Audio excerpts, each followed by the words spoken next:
Hi, I'm Susan, and in this video I'm going to show you how I am taking a few sketches, very quick sketches that I made without worrying about composition.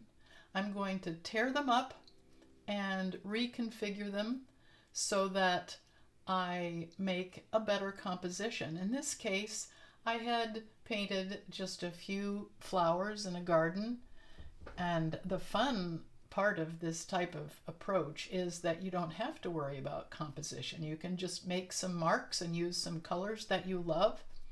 And in this video, I'm auditioning some various configurations of these ripped up pieces of paper, and I think you'll see how much fun it is to reconfigure them. This is my final product, and so you'll see how I decided to create this collage. And at the end of this video, I have an announcement to make, so stay tuned. So you'll see here I'm using some gel gloss medium. Just happens to be what I have.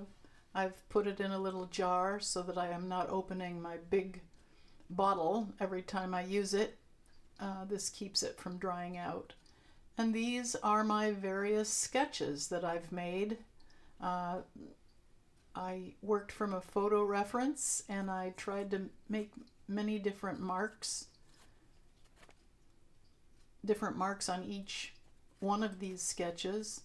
And I usually like to tear the white from around the edges of the paper when I get started with reconfiguring these pieces.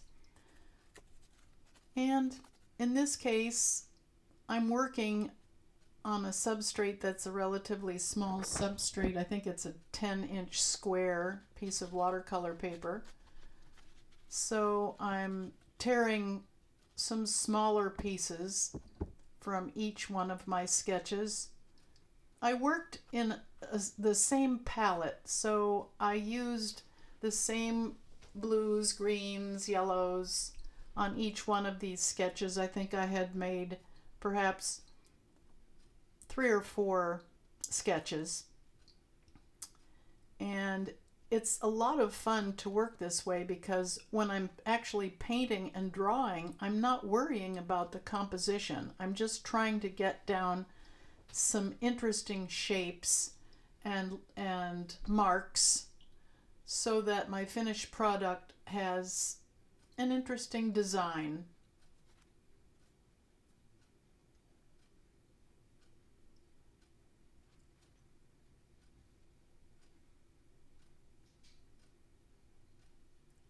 So that kind of pleases me. I rather like the ragged edge around it. I kind of like a non-rectangular edge sometimes when I'm working on these sketches.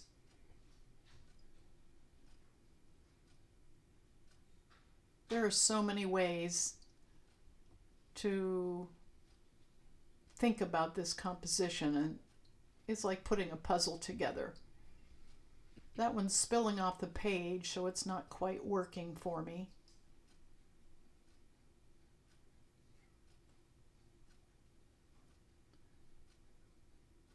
There's really no right or wrong to this. You know, every garden, my gardens are always messy, so, but every garden is different. Every configuration of flowers in a garden is different one from the next. All you have to do is walk around and look at the same area of the garden from different perspective, and that's one of the reasons I really love painting flowers and flower gardens. There's no right or wrong. I don't get anybody's nose in the wrong place. Portraiture's a little more challenging. It has to be right or wrong. One thing to keep in mind, you see some white edges of the paper. I'm tearing up watercolor paper, and so it's thick enough that if I'm not careful, I have these ragged white edges. Something to keep in mind, whichever hand is pulling toward you is going to be hiding its edge, and the hand that's pushing away from you when you're tearing a piece of paper is going to expose the edge. But it isn't really all that important at this point in time because I'm going to be hiding some of the edges with other pieces of paper. Now you're going to see me here applying this gel medium with my palette knife. I really like applying this with a palette knife. It's kind of like buttering a piece of bread, and I don't get my hands in it, so that's really nice. I don't have to wash or peel the medium off of my hands.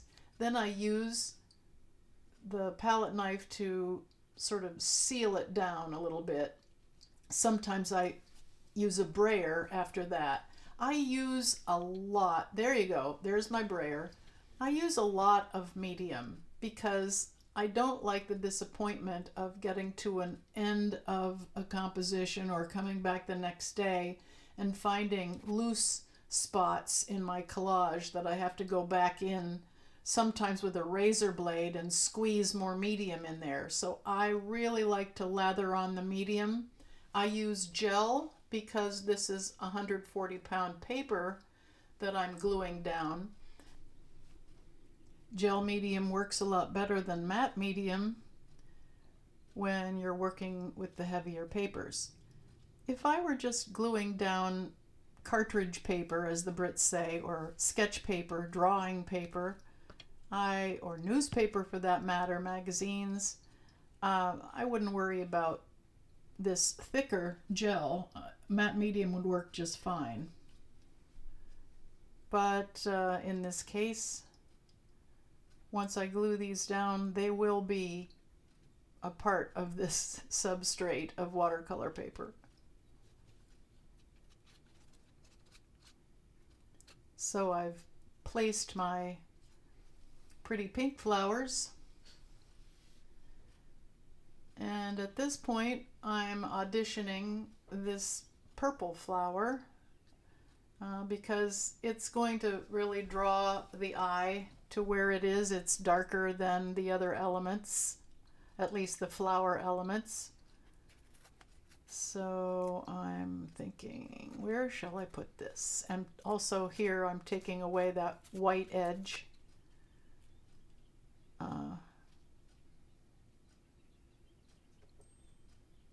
Yeah, maybe down there. That's a good idea.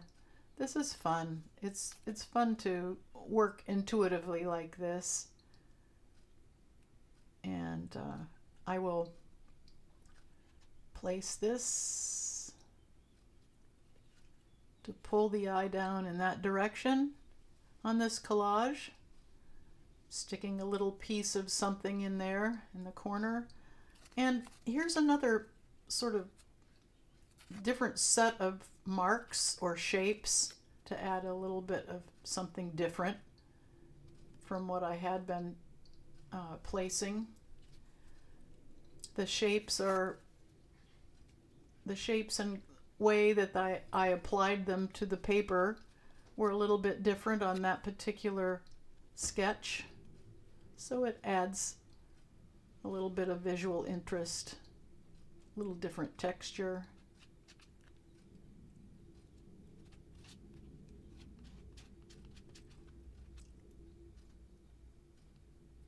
Just a little something, and I do like the irregularity of the edge of this sketch. Just a quick heads up, I've started to post Susan's Studio Chronicles because I heard from you, viewers, that you like to see what's going on in my studio, and I'm always working on numerous projects at a time, whether I'm painting acrylics or doing transparent watercolor, traditional watercolor. I always work from one project to the next so that I can keep things fresh with a fresh perspective. Anyway, I'm excited to say I'm switching to weekly uploads starting in February. Every Thursday morning at 10 o'clock Central, I will be posting a new video of what's been going on that week, and I hope to see you next week.